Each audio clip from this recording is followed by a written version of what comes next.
Les exercices abordés en électrocinétique sont le calcul de résistance équivalente sur un circuit de résistance ou sur un circuit de condensateur. Également calculer la résistivité d'un fil. Nous allons maintenant passer à la partie 2 qui est la partie électrocinétique. Sur le schéma ci-dessus, on définit la résistante 1 à 0,6 ohm, la résistante 2 à 6 ohm, la résistance 3 2 ohm et la résistante 4 à 2 ohm également. Quelle est la valeur de la résistante équivalente totale, comme sur le schéma de droite? Cochez la proposition exacte.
Correction de l'exercice 1.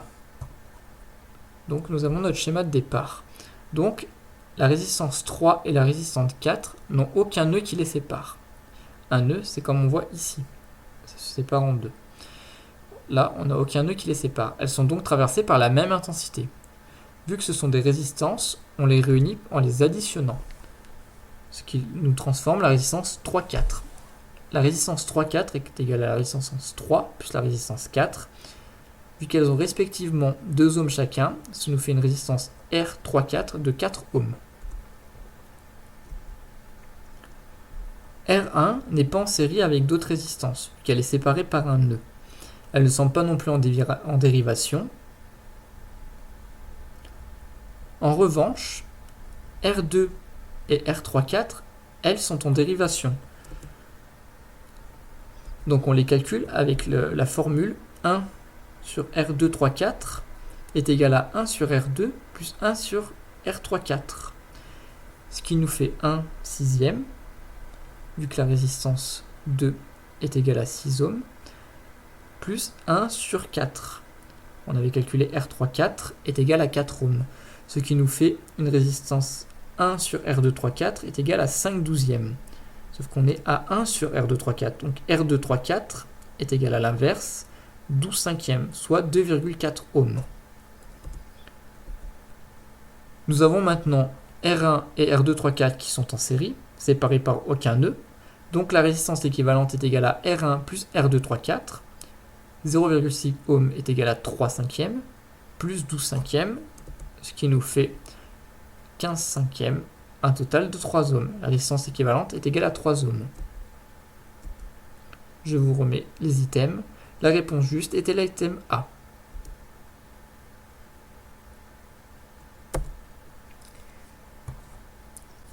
Exercice 2. Sur le schéma ci-dessous, on définit le condensateur 1, 4 nanofarads, le condensateur 2, 2 nanofarads, le condensateur 3, 2 nanofarads également. Quelle est la valeur du condensateur équivalent total? Cochez là où les propositions exactes.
Correction de l'exercice 2.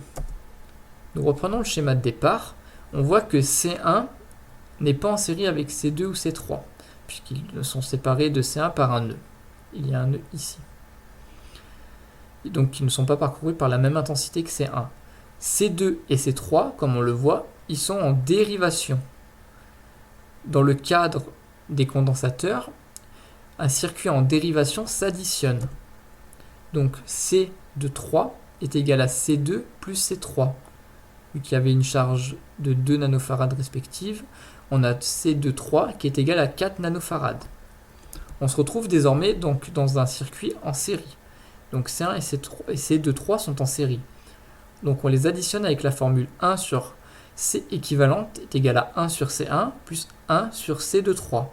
1 sur C1, 1 quart. Et là on avait également calculé 4 nanofarads pour C2 3, donc 1 sur 4. Donc on a 1 sur C équivalente qui est égal à 1 demi. Nous faisons l'inverse pour avoir C équivalente, on obtient 2 nanofarads. Je vous remets l'énoncé. L'item juste était l'item B.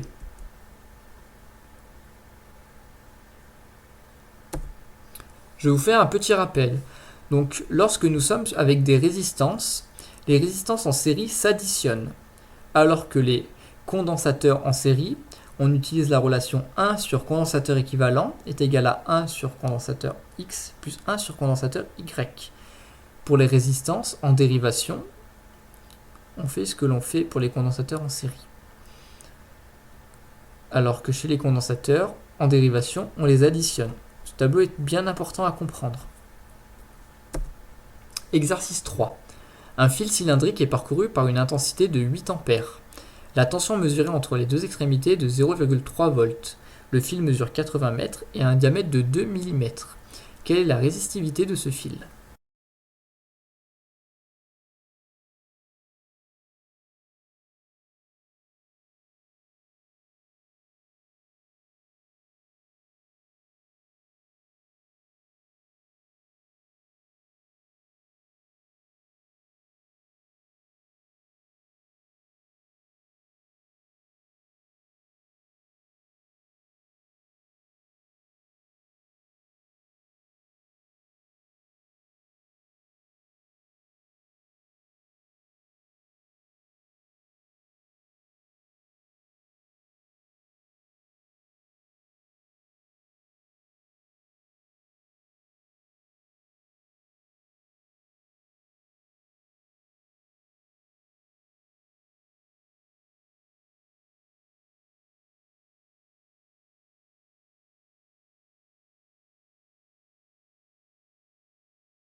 Correction. Donc, dans le formulaire, nous voyons que la résistance est égale à ρ fois la longueur divisée par la surface. La longueur est en mètres. La surface d'un fil cylindrique s'exprime par la relation pi est égale à r carré. Pi r carré. C'est très important de le connaître, c'est une formule du lycée. Et également s'exprime en mètres. Nous avons r est égal u sur i. Donc, comme je vous ai mis ici, on voit que u est égal à r fois i. I est égal à u sur r. Et R est donc égal à U sur I. R est égal à U sur I. En modifiant, vu que là nous cherchons la résistivité du fil, on modifie de façon mathématique la formule pour isoler P, la résistivité, ρ. On obtient ρ est égal à la résistance fois la surface divisée par la longueur. Donc ρ, vu qu'on a déterminé la résistance qui est égale à U sur I, ρ est égal à U sur I fois pi r carré.